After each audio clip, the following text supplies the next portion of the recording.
Untuk mengawali beberapa pesanan, sebenarnya berawal ini nanti mudah-mudahan dari melepas melondong apabila ceramah. Jadi terpaksa dengan ceramah karena kenapa? Karena ilanan jadwal. Kebetulan saya seorang imam Nur Mabda Lembah dari mana panitia harus bertamu dulu apa imam. Jadi sangat terpaksa saya harus memberikan ceramah sebagai amanah untuk Bapak dan Ibu sekalian. Kebetulan saya ada di jadwal paling terakhir seandainya nama lapas sih Malundong Anda mati yang ceramah ya mungkin seperti itu. Jadi sebelumnya saya mohon maaf sebentar dia salah kali ucapan saya ya dimaklumi apa karena dia penceramah ya di pelaksana bapak-bapak pengawinu yang hadir pada malam hari ini pas di penghujung Ramadan. Membawa konsep apa masalah ini tawakal ya. Assalamualaikum warahmatullahi wabarakatuh. Warahmatullahi wabarakatuh. Saya ulang kurang semangat. Assalamualaikum warahmatullahi wabarakatuh.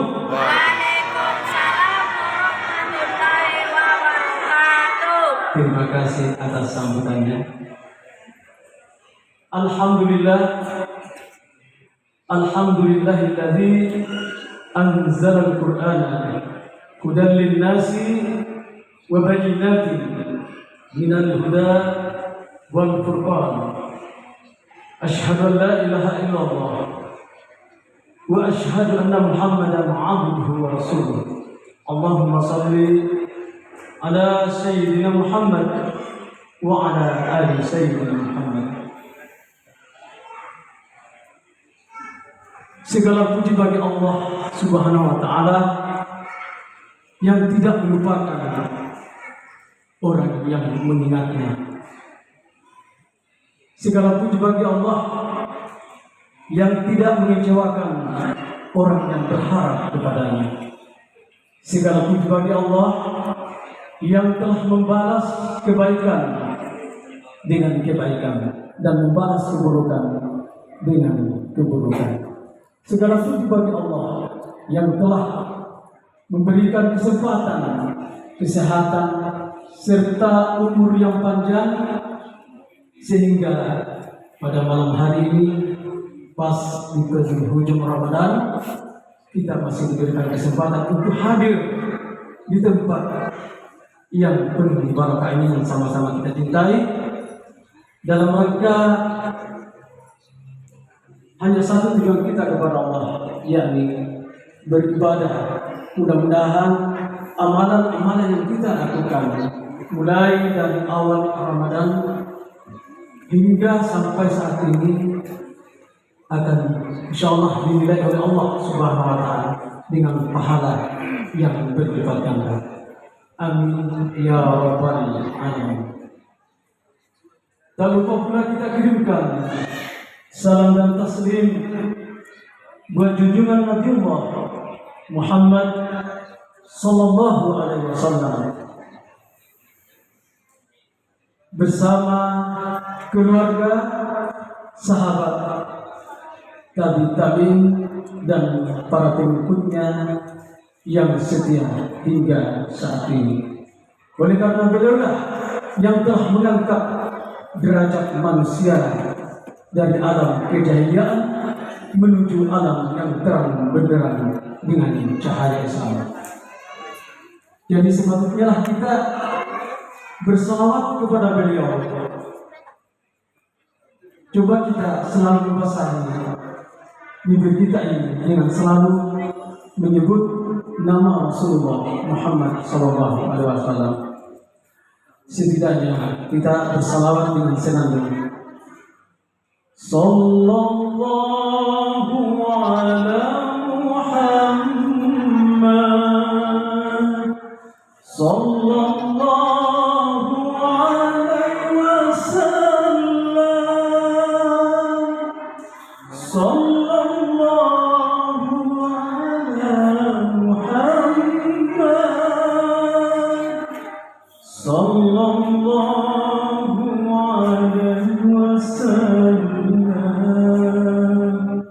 Coba semuanya bersalawat. Sallallahu ala Muhammad,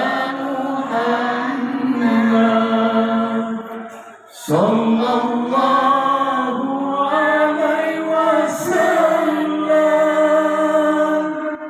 sallallahu ala Muhammad, sallallahu alaihi wasallam. Bagaimana perasaannya? Jengkel? Tidak. Atau bagaimana? Tenang? Mudah-mudahan insyaallah yang hadir pada malam ini, yang ikut bersalawat, insyaallah akan disalawati oleh Allah Subhanahu wa taala. Amin ya rabbal alamin. Hadirin jamaah yang dimuliakan oleh Allah Subhanahu wa taala. Insyaallah pada malam hari ini saya akan mengangkat tema tentang keutamaan daripada Al-Quran itu. Al-Quran adalah mujizat Nabi Muhammad SAW yang terbesar. Di dalamnya terdapat banyak hikmah serta petunjuk dan pengajaran. Ia mencakup segala aspek kehidupan, bahkan konsep kehidupan yang terbaik. Ketinggiannya dan kekuatannya melebihi daripada gunung. Itulah Al-Quran. Sebagaimana firman Allah Subhanahu wa ta'ala yang menyatakan, Bismillahirrahmanirrahim. Lau anzalna al-Qur'ana ala jabalin lara'aitahu khashi'an mutasaddian min khashyatillah. Sekiranya, kata Allah, kami menurunkan Al-Quran itu kepada sebuah gunung, pasti kamu akan melihatnya tunduk dan terpecah belah disebabkan karena takutnya kepada Allah. Wa tilkal amsalu nadribuha linnasi la'allahum yatafakkarun. Perumpamaan itu kami buat untuk manusia agar mereka berpikir. Hadirin jamaah yang dimuliakan oleh Allah Subhanahu wa taala. Bila mana gunung yang besar dan keras, bahkan tuli, kalau saja ia mendengar dan memahami Al-Quran, lalu ia mentadabburi isi kandungan Al-Quran itu sendiri, maka pasti ia tunduk dan merasa takut kepada Allah Subhanahu wa ta'ala. Lantas bagaimanakah kita sebagai hamba Allah Subhanahu wa ta'ala? Sudahkah kita takut? Sudahkah kita tunduk terhadap Allah Subhanahu wa ta'ala, terhadap perintah Allah Subhanahu wa ta'ala? Sudahkah kita memahami dan mentadabburi isi kandungan Al-Quran serta mengamalkannya? Maka dari itu, kita sebagai manusia yang sampai Al-Quran kepada kita harus tunduk dan patuh kepada Allah Subhanahu wa Ta'ala, yakni menjadikan Al-Quran sebagai petunjuk, menjadikan Al-Quran sebagai sahabat, menjadikan Al-Quran sebagai teman di dalam kehidupan kita ini. Oleh sebab itu, Nabi menganjurkan kepada umatnya untuk menjadikan Al-Quran itu, menjadikan sahabat Al-Quran, karena Al-Quran akan datang di kemudian hari, di hari kiamat, menjadi penolong, menjadi syafaat bagi pembacanya. Alhamdulillah, di dalam bulan Ramadan ini kegiatan-kegiatan jamaah kita di sini banyak-banyak membaca Al-Quran. Mudah-mudahan itu akan jadi penolong nanti di hari kemudian. Sebagaimana sabda Rasulullah Sallallahu Alaihi Wasallam, Iqra'ul Quran fa innahu ya'ti yawmal qiyamah syafi'an li ashabi.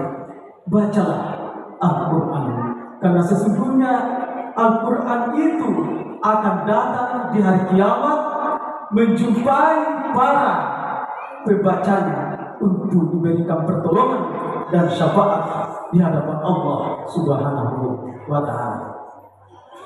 Hadirin jamaah yang dimuliakan oleh Allah Subhanahu wa Ta'ala, pada nama saya Pak Diaman Muhammad masih di Goibana. Menurut teman saya sampai kita menunggu sidang isbat menurut dari hari Sabtu. Alhamdulillah, dari hadis tersebut dapat dipahami bahwa kebenaran syafaat Al-Quran itu di hari kiamat memang nyata dan tidak terbantahkan. Itu akan nyata. Jadi bergembiralah kita yang mengenal Al-Quran. Sehingga ada 4 syafaat yang diberikan Allah Subhanahu wa Ta'ala terhadap orang yang memuliakan Al-Quran, terhadap orang yang mencintai Al-Quran, yang menjadikan Al-Quran sebagai sahabat dan teman petunjuk di dalam kehidupannya. Yang pertama adalah Al-Quran akan menjadi tameng dari siksa kubur. Kira mak mati tahu, pada mati nasan Victoria, anda nanya tua tu. Jadi mak mati tahu, mak mengayuan di tahu sembahyang, insya Allah Al-Quran itu akan menjumpai kita di alam kubur. Ya. Dalam sebuah riwayat menjelaskan bahwa Al-Quran itu akan menjadi penolong, penghalang, akan melindungi kita pada saat kita mendapatkan siksa di alam kubur. Ya. Diriwayatkan pertama bila tahu dilarang di kuburan atau di liang lahat boleh itu api yang berkobar dari segala penjuru. Ada yang datang dari arah kepala, dari arah kaki, dari arah tangan, kanan kiri, siap untuk melumat siapa saja yang memasuki liang lahat. Jadi pada saat api ini mau melumat orang yang memasuki liang lahat, dia akan membakar. Tiba-tiba datanglah Al-Quran itu membela, melindungi bagi yang membacanya. Lantas api bertanya, siapakah engkau? Kenapa selalu menghalangi tugas saya? Saya ingin perintahkan Allah Subhanahu wa Ta'ala untuk membakar orang ini. Ya. Kenapa kamu selalu datang menghalangi? Apakah orang ini pernah mengenalmu selama hidup di dunia? Lalu Al-Quran menjawab, iya, dia adalah sahabatku waktu di dunia. Saya ini selalu berada di mulutnya waktu di dunia. Saya selalu dibaca sehingga saya merasa tenang dan melaporkan hal ini kepada Allah Subhanahu wa taala bahwa ada sahabatku di dunia sangat mencintai saya yang selalu saya dibaca. Dan berbahagia selama dalam bulan Ramadan ini banyak kegiatan kita membaca Al-Quran. Tapi jangan berhenti sampai di situ. Kok mengarut puasaan ini ya, mau sama tahu pura puasanya, baca pura mengarut menurut sanjiran, ya. Sehingga Al-Quran itu menenangkan sahabatnya, mengatakan, dapat rakyat. Selama kamu di dunia, kamu selalu membaca saya. Dan hari ini, kamu sendirian di dalam kuburan, Anda menafar Anda menafar malaikat. Apa solangan? Itulah yang menghibur kita. Ya. Dan yang kedua, bagi pembaca Al-Quran akan jadi mahkota bagi kedua orang tuanya di hari kemudian. Ini anak-anak membaca Al-Quran sampai dia menghafal, bahkan sampai dia bisa melakukan Al-Quran itu kelak di kemudian hari dia akan datang memberikan mahkota kepada kedua orang tuanya. Mahkota itu akan diletakkan kepada kedua orang tuanya di atas kepalanya sehingga bersinar lebih terang daripada matahari, dan dipakaikan kedua orang tuanya pakaian yang tidak pernah dia jumpai di atas dunia ini, sehingga kedua orang tua ini bertanya, apa dia? Namanya dia mau pakai bahasa dia, anu dan dia wanita. Maka ada seruan menyatakan, kamu ketule bandamu. Ia waktu itu karena anakmu mengaji, menghafali, kemudian bisa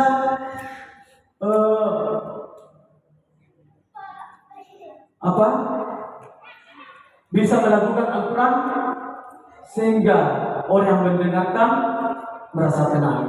Itulah balasannya. Jadi inilah balasannya kalau kita punya anak yang dekat dengan Al-Quran, maka mahkota itu akan dikenakan kepada kedua orang tua kita nanti. Amin ya rabbal alamin. Kemudian Al-Quran juga bagi seorang penghafal bisa memberikan syafaat 10 orang kepada keluarganya. Ya, mulai dari kedua orang tuanya sampai keluarga yang terdekat, saudaranya. Ya, biar keluarganya itu sudah divonis untuk masuk ke dalam neraka, tapi karena keluarganya ini adalah seorang penghafal, maka tidak jadi.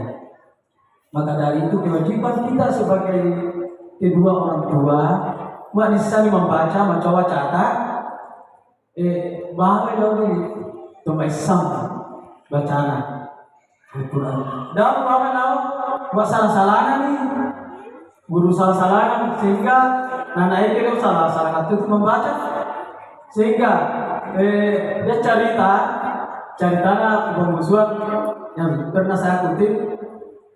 Dia itu mau beli, ada yang bisa mengaji. Jadi nawawe lo anak-anak, tumesa mengaji, tumesa sangat mengaji. Jadi apa korong itu enak, gurunda, mau anda gurunda, ulangi mua, bacangan mua, unaboya, atau minta sana ikan, iya kuang. Jadi, apa turun nih? Mohon Bismillahirrahmanirrahim. Betul-betul itu kali itu.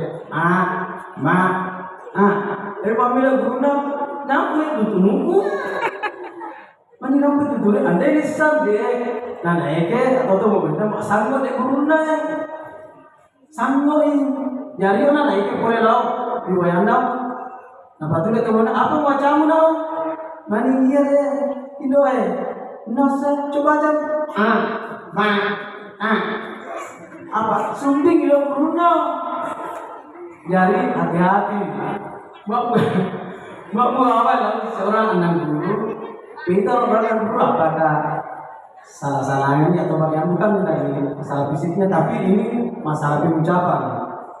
Ya, karena sedikit saja, apalagi kita sebagai imam, karena banyak kita tidak tahu, banyak orang di belakang kita, apakah orang sehingga yang tahu hukum bacaan atau sifat-sifat bacaan itu sendiri. Ya, karena yang masih banyak sebagian di antara kita atau di luar sana yang masih kekurangan tentang masalah bacaan Al-Quran, apalagi kita sebagai imam. Ya, jadi sedikit lagi. Jadi alhamdulillah perangkap kita di sini Ustaz Ahmad Basarudin kita sudah bisa kerjasama dengan baik sehingga kegiatan kita di masjid ini dapat melayani jamaah secara baik meskipun itu belum sempurna, karena bagaimanapun juga kita sebagai manusia, Anda itu tuh malah sempurna di pelayanan, masih banyak kita kekurangan, terutama saya. Mungkin itulah yang bisa saya sampaikan pada pertemuan kita pada malam ini atau di penghujung Ramadan ini. Mudah-mudahan kita selalu istiqamah dalam membaca Al-Quran, dekat dengan Al-Quran, berteman dengan Al-Quran, dan menjadikan Al-Quran itu sebagai pedoman di dalam kehidupan kita sendiri. Jadi jangan cuma di Ramadan saja kita dekat dengan Al-Quran, tapi di luar Ramadan kita selalu membaca Al-Quran, biar sedikit itu akan mendapatkan pahala meskipun tidak sama pahalanya di dalam bulan suci Ramadan. Demikian, wallahu muwaffiq ila aqwamit thariq. Assalamualaikum warahmatullahi wabarakatuh.